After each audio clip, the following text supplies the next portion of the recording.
Yes, I'm sorry. You said that you live in... I'm married to a Palestinian, and I live in this area, so this is my checkpoint, essentially. Yes. And I haven't been allowed to come through it for, I think it's 4 weeks.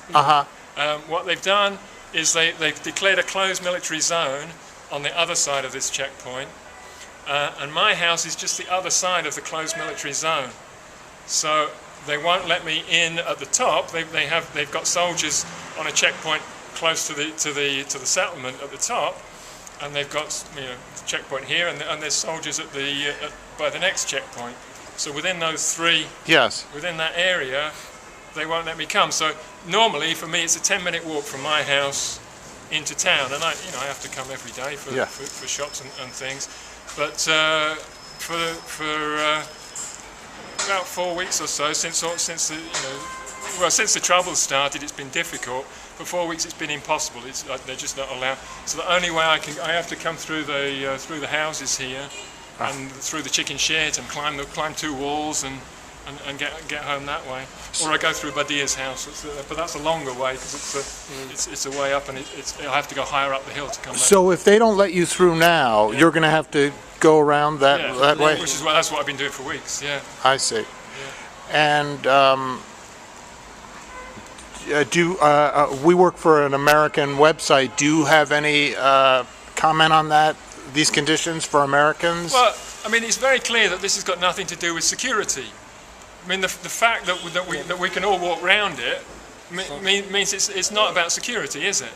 And there's a checkpoint like this here, and there's another one at Ibrahimi, and then in between those two, everything's closed. Everything else is wide open. You can walk in across the cemetery. You can walk in across the olive groves. I can walk right in and right up to the settlement without anybody challenging me.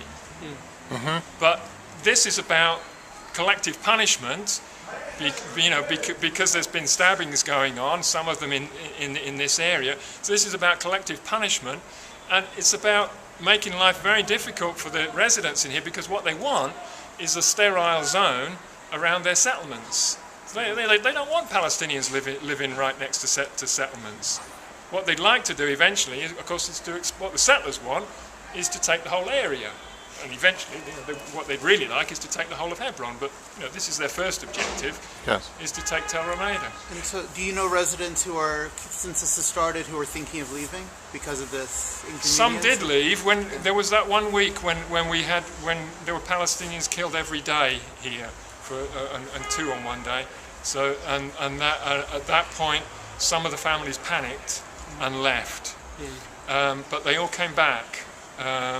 Because, I mean, basically, since the Intifada, about half the families have left this area here. When you say since the Intifada, you mean? Well, when there was all the curfews, 2002, the second Intifada, when there was all the curfews, it was very, very difficult to live here. It was months on end when you couldn't get to work, you couldn't get to school, you couldn't do anything. So the people that are here now, are people that are determined to stay, because the issue, what we all know is that if you leave your house, it's gone and you never get back. So Palestinians learned that lesson in 1948, and they're not going to do it again. And this is not going to stop. My wife's family is the top of the hill. We're right next to the settlers.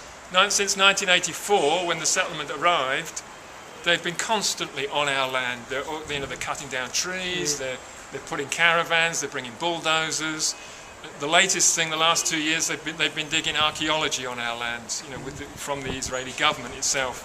And so, it's just impossible. But the family are not going to leave. They're not going to move, because we're the front line. If we left our land, then the next thing that happens is the soldiers then start on the next houses. And as I say, their long-term, the settlers, and they say this on video themselves, their long-term plan is to take the whole of Hebron. And they're prepared to work slowly, house by house, But so it's important that people just hang in there, basically, and resist. And do you object to having your name in this video? Dawood. Dawood? Dawood. Okay. And where are you from originally? Originally from England. Ah, great. Well, thank you very much for explaining that to us. You're very welcome. Thank you.